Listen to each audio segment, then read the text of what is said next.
একটি মুরগির দখল নিয়ে ধুন্ধুমার। হিন্দু লোকটি বলছেন এটি তার ধর্মের। মুসলমান লোকটি জোরের সঙ্গে মুরগিটিকে তার ধর্মের বলে দাবি করে যাচ্ছেন। একে একে জৈন, শিখ যত ধর্মের প্রতিনিধি ছিলেন প্রত্যেকে তার তার ধর্মে পেতে চাইছেন মুরগিটিকে। অগত্যা যতগুলি ধর্ম ততগুলি খণ্ডে কাটা হলো মুরগিটিকে। ইত্যবসরে একজন বুদ্ধিমান লোক এলেন সেখানে। ঘটনার চতুর্দিকে যেখানে যতটা দরকার এঁকে বেঁকে দাগ টেনে সীমানা এঁকে দিলেন। দেখতে ঠিক যেন ভারতবর্ষের মানচিত্র।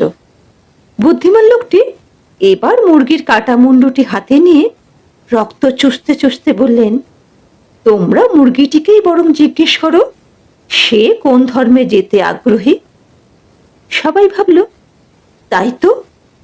এবার মুরগির কাটা টুকরোগুলোকে জোড়া লাগাতে ব্যস্ত হয়ে পড়লেন তারা। বুদ্ধিমান লোকটি মানচিত্রের বাইরে দাঁড়িয়ে হাততালি দিচ্ছেন।